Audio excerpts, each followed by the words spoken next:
வணக்கம்,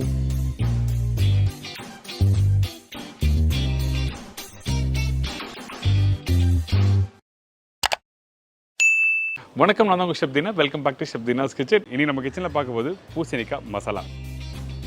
இதில் ஒரு மசாலா ரெடி பண்ண போகிறோம். அந்த மசாலா என்னன்னா வேர்க்கடலை, தேங்காய், காஞ்ச மிளகாய் இந்த மூணுமே நல்லா வறுத்துட்டு அதுக்கப்புறம் அதை நல்லா அரைச்சி வேக வச்ச பூசணிக்காய் மிக்ஸ் பண்ணி குக் பண்ணியிருப்பேன். சூப்பராக இருக்கும். ஆக்சுவலாக இது வந்து நெய் பூசணிக்காய் சொல்லுவாங்க. இந்த ஏன் கிட்டனா அப்படி நீங்கள் கரண்டில் எடுத்துன்னு அப்படியே வலிக்கிட்டு வரும். அந்தளவுக்கு அருமையான ஒரு ப்ரிப்பரேஷன் இது. இதோட கருணக்கிழங்கு வறுவல் எப்படி பண்ணுறது பார்க்க போகிறோம். நிறைய பேர் வந்து மீன் வறுவல் வீட்டில் சாப்பிட்ருப்பீங்களா? நிறைய பேருக்கு வந்து மீன் சாப்பிட பிடிக்காது, சில பேர் சாப்பிட மாட்டாங்க. அந்த டைமில் இந்த மாதிரி கருணக்கிழங்க மசாலா போட்டு மேரினேட் பண்ணி கரெக்டாக குக் பண்ணி எடுத்து சாப்பிட்டீங்கன்னா உங்களுக்கு அந்த காரம், அந்த புளிப்பு நல்லா சாஃப்டாக இருக்கும். மஞ்சள் பூசணிக்காய் 1/2 கிலோ, பச்சை வேர்க்கடலை 100லேருந்து 120 கிராம், தேங்காய் பத்தை 3 நம்பர், பெரிய சைஸ் வெங்காயம் 1, காய்ந்த மிளகாய் 6 நம்பர், கடுகு 1/4 டீஸ்பூன், கருவேப்பிலை சிறிதளவு, கொத்தமல்லி தேவையான அளவு, மஞ்சத்தூள் 1/4 டீஸ்பூன், சில்லி பவுடர் 1/2 டீஸ்பூன், தனியா பவுடர் 1 டீஸ்பூன், உப்பு தேவைக்கேற்ற, நல்லெண்ணெய் குக் பண்ணுறதுக்கு தேவையான அளவு. இதாங்க இந்த ப்ரிப்பரேஷன் தேவையான பொருட்கள். இந்த பூசணிக்காய் மசாலா ஒரு இன்ட்ரெஸ்டிங்கான ஸ்டைலில் பண்ண போகிறோம். அது என்ன கேட்டிங்கன்னா வேர்க்கடலையும் கொஞ்சம் தேங்காவை நல்லா வறுத்து பேஸ்ட் பண்ணி அதுக்கப்புறம் இந்த பூசணிக்காய் போட்டு குக் பண்ண போகிறோம். அதனால் ஃபஸ்ட்டு இந்த கடாயில் தேவையான அளவுக்கு நல்லெண்ணெய் ஊற்றிருக்கேன். அதுக்கு பிறகு கடுகு நல்லா டப்புன்னு நல்லா பொரிஞ்சு வரட்டும். அதுக்கு பிறகும் கொஞ்சம் கருவேப்பிலை, வெங்காயம் மீடியம் சைஸ் இருந்தால் 2 நம்பர் போடலாம். பெரிய சைஸ் வெங்காயமாக இருந்தால் 1 நம்பர் போடுங்க. இந்த வெங்காயம் போட்ட பிறகு 2 நிமிஷம் வதக்குங்க. ரொம்ப நேரம் குக் பண்ண அவசியம் இல்லை. அதுக்கு பிறகு கட் பண்ணி வச்சுருக்கேன் இந்த மஞ்சள் பூசணிக்காய். இந்த மஞ்சள் பூசணிக்காய் தோல் எடுத்த பிறகு சின்ன சின்ன பீஸாக கட் பண்ணுங்கள். ரொம்ப பெரிய பீஸ் வேண்டாம், அதே டைமில் ரொம்ப சின்ன பீஸ் வேண்டாம். ஒரு மீடியமான சைஸில் கட் பண்ணிங்கன்னா உங்களுக்கு குக் பண்ணி வரும்போது அந்த மசாலா போட்டு வேக வச்சுன்னா முழுசாக இருக்கும். அதாவது இந்த ப்ரிப்பரேஷன் கம்ப்ளீட் ஆன பிறகும் அப்படியே பெருசாக இருக்கும். ரொம்ப சின்னதாக கட் பண்ணால் மசிஞ்சு போயிடும். அதனால தான் இந்த சைஸில் கட் பண்ண சொல்கிறேன். இப்போ இந்த பூசணிக்காய் போட்ட பிறகு 2 நிமிஷம் வதக்கிடுங்க. அந்த தாளிப்புலாம் கரெக்டாக அந்த வாசனைலாம் சூப்பராக வரும்.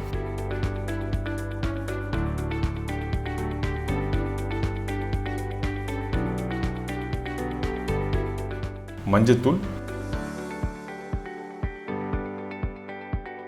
சில்லி பவுடர், தனியா பவுடர் நான் சொன்ன ரேஷியோவில் போடுங்க. அதிகமான குவான்டிட்டி மசாலா பவுடர் இந்த இடத்துல வேண்டாம். 1 டீஸ்பூன் தனியானா சில்லி பவுடர் 1/2 டீஸ்பூன் போதும். அதே மாதிரி உப்பு தேவையான போட்டு இதை அப்படியே நல்லா மிக்ஸ் பண்ணுங்கள். வீட்டில் குழம்புத்தூள் இருக்குன்னா குழம்புத்தூள் 1/2 டீஸ்பூன் போட்டுக்கலாம்.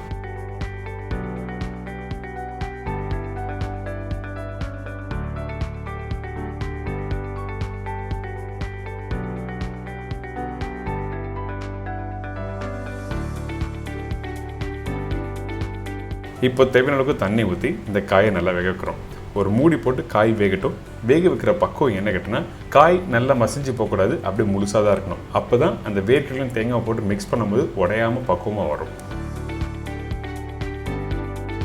இந்த காய் வேகிறதுக்கு குறைஞ்சபட்சம் ஒரு 8லேருந்து 10 நிமிஷம் டைம் எடுக்கும். அதனால மூடி போட்டு நல்லா வேகட்டும்.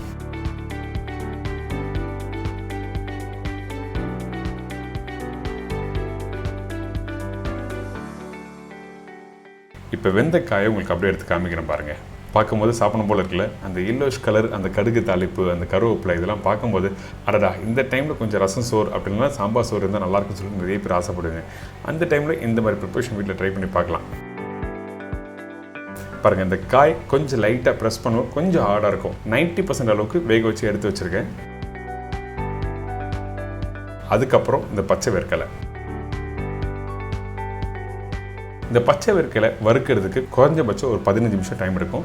அதனால ஸ்லோ ஃப்ளேமில் நல்லா வறுத்துருங்க. எந்த அளவுக்கு நல்லா வறுக்கிறீங்களோ அந்த அளவுக்கு நல்லாயிருக்கும் டேஸ்ட்டு. அதே டைமில் பச்சையாக வேர்க்கடலை நீங்கள் பேஸ்ட் அரைச்சி போட்டிங்கன்னா உங்களுக்கு டேஸ்ட் நல்லா இருக்காது. அதனால நல்லா வறுத்துன்னு சொல்கிறேன்.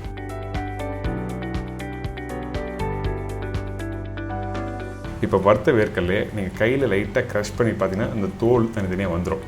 அதுக்கு பிறகு மிக்சியில் போட்டு அரைக்க ஆரம்பிக்கலாம்.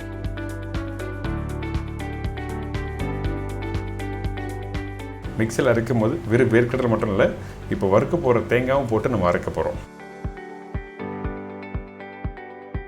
இன்னொரு கடாயில் கொஞ்சம் எண்ணெய்.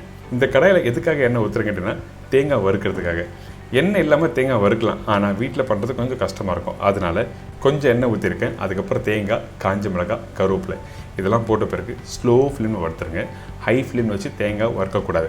அப்படி வறுத்திங்கன்னா கலர் வந்துடும், ஆனால் அந்த தேங்காய் க்ரன்ச்சியாக இருக்காது, அதாவது நல்லா முறுமுறுன்னு இருக்காது வறுத்து முடித்த பிறகு.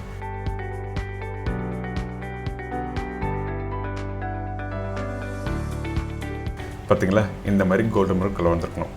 இந்த தேங்காய் நீங்கள் கையில் எடுத்தாலே அப்படி லைட்டாக அப்படி உடையிற மாதிரி இருக்கும். நீங்கள் வீட்டில் முறுக்கில் உடைப்பீங்களே அந்த மாதிரி டெக்ஸ்ட்டில் வந்திருக்கணும். இப்போ வறுத்த வேர்க்கடலையே இந்த மிக்ஸி ஜாரில் போட்டிருக்கேன். அதுக்கு பிறகு இந்த தேங்காய், காஞ்ச மிளகாய், கருவேப்பிலை எல்லாமே இப்போ பாருங்கள், அந்த தேங்காய் லைட்டாக க்ரஷ் பண்ண தூள் தூளாகும். இந்த மாதிரி டெக்ஸ்டில் இருக்கணும். இதுக்கு என்ன காரணம்னா ஸ்லோ ஃப்ளேமில் வறுக்கணும், அப்போ தான் இந்த டெக்ஸ்டாக வரும். இதெல்லாம் போட்ட பிறகு மிக்சியில் அரைக்க ஆரம்பிச்சிருங்க. அரைக்கும் போது தண்ணி ஊற்றக்கூடாது. ஏங்கிட்டுன்னா தேங்காவில் எண்ணெய் இருக்குது, அதே மாதிரி வேர்க்கடலை நல்லா அரைய கொஞ்சம் கெட்டியான பக்குவம் வரும்.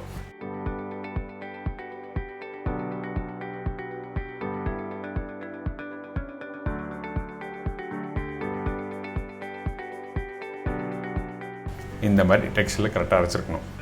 இதுக்கு பிறகு ஏற்கனவே பூசணிக்காய் வேக வச்சிங்கல்ல, அதே கடாயில் இந்த பேஸ்ட்டை போடுறோம். பேஸ்ட்டை போட்ட பிறகு கொஞ்சம் கொத்தமல்லி, கருவேப்பிலை, தண்ணி ஊற்றி நல்லா குக் பண்ண ஆரம்பிக்க போகிறோம். தண்ணி ஊற்றுறேன்னா அதிகமான தண்ணி ஊற்றக்கூடாது. நான் எப்படி ஊற்றுறேன் பாருங்கள், கொஞ்சம் கொஞ்சமாக ஊற்றி குக் பண்ணுறோம். மீடியமான ஃப்ளேம் வச்சு குக் பண்ணுங்கள். தண்ணி ஊற்றின உடனே என்ன ஆகிடுன்னா அந்த வேர்க்கடலை கெட்டி ஆகிடும். அதனால் மீடியமான ஃப்ளேம் வச்சு குக் பண்ண சொல்கிறேன். அதே டைமில் கொஞ்சம் எண்ணெய், ஒரு 2 டேபிள் ஸ்பூன் அளவுக்கு எண்ணெய் ஊற்றிக்கலாம். ஊற்றின பிறகு ஒரு 3 நிமிஷம் நல்லா குக் பண்ணுங்கள். 3 to 4 மினிட்ஸ் நல்லா குக் பண்ணி முடித்த பிறகு அந்த மசாலாவும் கொஞ்சம் டைல்யூட் ஆகும். அதுக்கு பிறகு ஏற்கனவே வேக வச்ச பூசணிக்காவை இதில் ஆட் பண்ண போகிறோம்.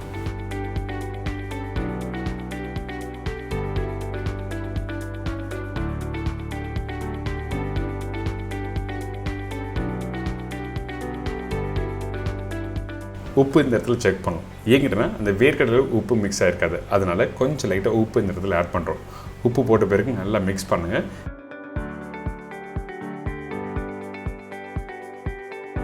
வேக வச்ச அந்த பூசணிக்காவும் இதில் போடுறோம். போட்ட பிறகு நம்ம என்ன பண்ணுறோன்னா இதை ஒரு 3 நிமிஷம் குக் பண்ணுறோம். அதே டைமில் கொஞ்சம் கருவேப்பிலை, கொத்தமல்லி போட்டு நல்லா மிக்ஸ் பண்ணிவிட்டு அதிகபட்சம் ஒரு 3 to 5 நிமிஷம் திருப்பி குக் பண்ணிவிட்டு எடுத்து சர்வ் பண்ணி பாருங்களேன். அடாடா, பூசணிக்காய் மசாலாவை நம்ம இது வரைக்கும் வீட்டில் ட்ரை பண்ணாமல் விட்டோமே இந்த மெத்தடில் அப்படின்னு சொல்லிட்டு ஃபீல் பண்ணுவீங்க. இந்த ப்ரிப்பரேஷன் பேர் ஆக்சுவலாக என்னென்னா நெய் பூசணிக்காய் சொல்லுவாங்க.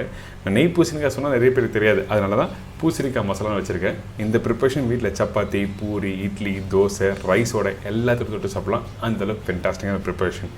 ஏன் இன்றைக்கி மீன் தான் மறுநாள் சாப்பிடாம கேட்டிங்கன்னா கண்டிப்பாக சாப்பிட்லாம். இன்னும் டேஸ்ட் அந்தளவுக்கு அருமையாக இருக்கும். என்ஜாய் பண்ணுங்கள்.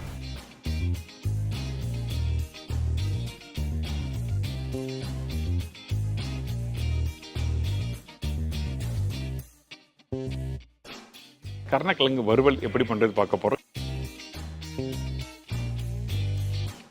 சேனைக்கிழங்கு வறுவலுக்கு தேவையான பொருட்கள்: சேனைக்கிழங்கு 1/2 கிலோ, இஞ்சி பூண்டு பேஸ்ட் 1 டேபிள் ஸ்பூன், மஞ்சத்தூள் 1/2 teaspoon, chilli powder 1 table spoon, தனியா பவுடர் 3 டேபிள் ஸ்பூன், கருவேப்பிலை சிறிதளவு, கொத்தமல்லி தேவையான அளவு, எலுமிச்சப்பழம் மீடியம் சைஸ் 1 நம்பர், உப்பு தேவையான அளவு, எண்ணெய் சமைக்கிறதுக்கு தேவையான அளவு. இதாங்க இந்த ரெசிபிக்கு தேவையான பொருட்கள். ஃபஸ்ட்டு நம்ம என்ன பண்ணுறோம்னா இந்த சேனைக்கிழங்கு வந்து ஃபஸ்ட்டு பீல் பண்ணி எடுத்துருங்க. அதாவது மேலே இருக்க தோலை எடுத்துகிட்டு நல்லா வாஷ் பண்ணிவிட்டு அதுக்கப்புறம் கட் பண்ண போகிறோம். கட் பண்ணும்போது உங்களுக்கு என்ன சைஸில் வேணுமோ அந்த சைஸில் ப்ராப்பராக கட் பண்ணி எடுத்துருங்க. இந்த மாதிரி ஈவன் சைஸில் கட் பண்ணி முடித்த பிறகு தான் உங்களுக்கு தேவையான சைஸை கட் பண்ண முடியும். அதனால் பக்குவமாக ஈவன் சைஸை கட் பண்ணிவிட்டு இந்த மாதிரி தின் ஸ்லைஸாக கட் பண்ணுறோம்.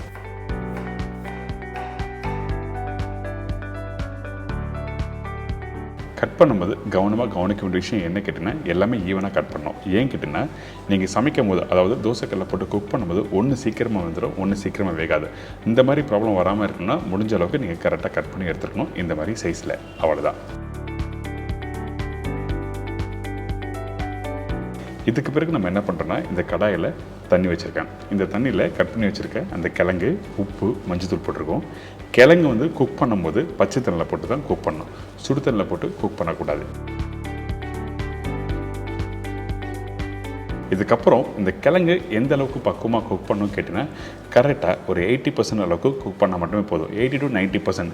இதுவே ஓவர் குக் பண்ணி நீங்கள் மசாலா போட்டிங்கன்னா கண்டிப்பாக மசாலாவோட கிழங்கு மிக்ஸ் ஆகும்போது உடைய ஆரம்பிச்சிடும். அதனால் நம்ம என்ன பண்ணுறோன்னா 80% அளவுக்கு வேக வச்சுருங்க.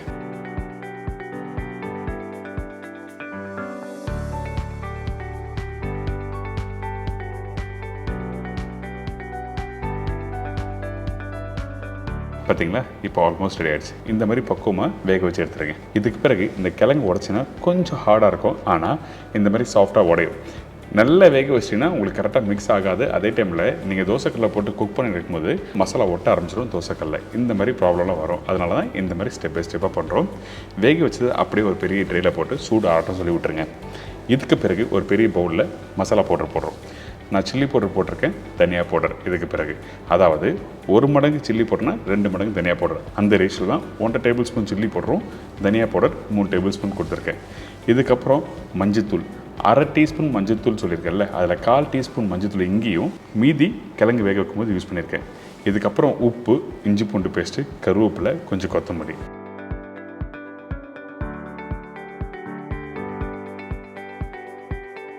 இது போட்ட பிறகு எலுமிச்சப்பழம், மீடியமான சைஸில் எலுமிச்சப்பழம் நீங்கள் புழிஞ்சு விடணும். அதே டைமில் எலுமிச்சப்பழம் அதிகமாக இருந்தாலும் உங்களுக்கு காரம் தன்மை தெரியாது. அதனால் உங்களுக்கு காரத்துக்கு ஏற்ற மாதிரி புளிப்பு தன்மை பார்த்துங்க. புளிப்பு வந்து ஒரு கல் கம்மியாக இருக்கணும், காரம் ஒரு கல் அதிகமாக இருக்கணும். இதான் விஷயம், வேறு எதுவுமே இல்லை. இதுக்கு பிறகு கொஞ்சமாக தண்ணி ஊற்றி நல்லா மசாலா மிக்ஸ் பண்ணுங்கள்.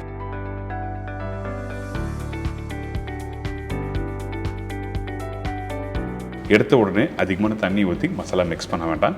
அப்படி மிக்ஸ் பண்ணால் உங்களுக்கு அந்த கிழங்கோட மிக்ஸ் பண்ணுறதுக்கு நல்லா இருக்காது. அதனால் முடிஞ்ச அளவுக்கு கொஞ்சம் கெட்டியான பக்குவம், அதே டைமில் டைட்டாகவும் இருக்கக்கூடாது. இப்போ மசாலா ஆல்மோஸ்ட் ரெடி ஆகிடுச்சு. அப்படி தொட்டிங்கன்னா ஈஸியாக வந்து மிக்ஸ் ஆகிற பக்குவத்தில் இருக்கணும். இதுக்கு பிறகு நம்ம என்ன பண்ணுறோம் கேட்டிங்கன்னா, வேக வச்ச கிழங்கு அந்த ட்ரேயில் வச்சுருக்கோம் பார்த்தீங்களா, இதோட அந்த மசாலா மிக்ஸ் பண்ண போகிறோம்.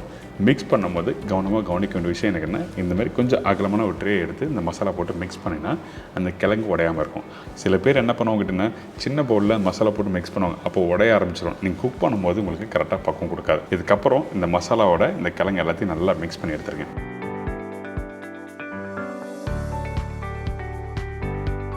இந்த மசாலா மிக்ஸ் பண்ணி முடித்த பிறகு குறைஞ்சபட்சம் ஒரு 1/2 மணி நேரம் நல்லா ஊறணும். ஏன் கேட்டிங்கன்னா, அந்த காரம் புளிப்பு ரெண்டுமே கரெக்டாக இருந்தால் மட்டும்தான் நல்லாயிருக்கும் இந்த மாதிரி ரெசிபிக்கு. அதுவும் பர்டிகுலராக இந்த மாதிரி சேனக்கிழங்கு ரெசிபிக்கு.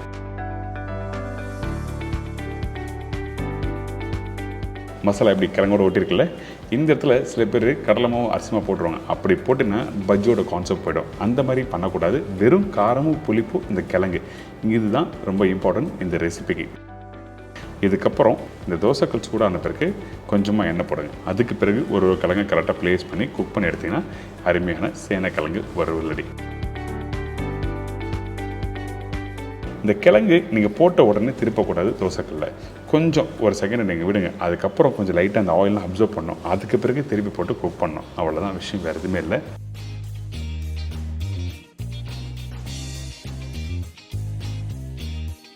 இப்போ உங்களுக்கு தெரிஞ்சிருக்கும் எப்படி சேனக்கிழங்கு வறுவல் எப்படி பண்ணுறதுன்னு. இந்த மாதிரி ஸ்டெப் பை ஸ்டெப்பாக வீட்டில் புரிஞ்சுட்டு நீங்கள் பண்ணும்போது ரொம்ப அருமையாக இருக்கும். இந்த மாதிரி ரெசிபிக்கு பூண்டு குழம்பு, கிள்ளி போட்ட சாம்பார்லாம் தொட்டு சாப்பிட்டீங்கன்னா அந்தளவுக்கு சூப்பராக இருக்கும். நெக்ஸ்ட் நம்ம பார்க்க போகிறது பூண்டு குழம்பு தான்.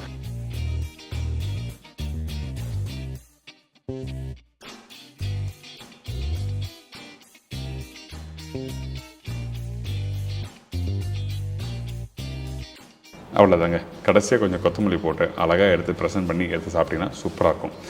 வீட்டில் குழம்பு தூள் இல்லைன்னு சொல்லிட்டு நிறைய பேர் கவலைப்படுவீங்க. அந்த டைமில் இந்த மாதிரி மிளகாத்தூளும் தனியத்தூளும் வச்சு எப்படி பண்ணுறது சொல்லிட்டு இன்றைக்கி தெளிவாக இந்த சேனக்கிழங்கு வறுவல் எப்படி பண்ணுறது சொல்லி கொடுத்துருக்கேன். ட்ரை பண்ணி பாருங்கள்.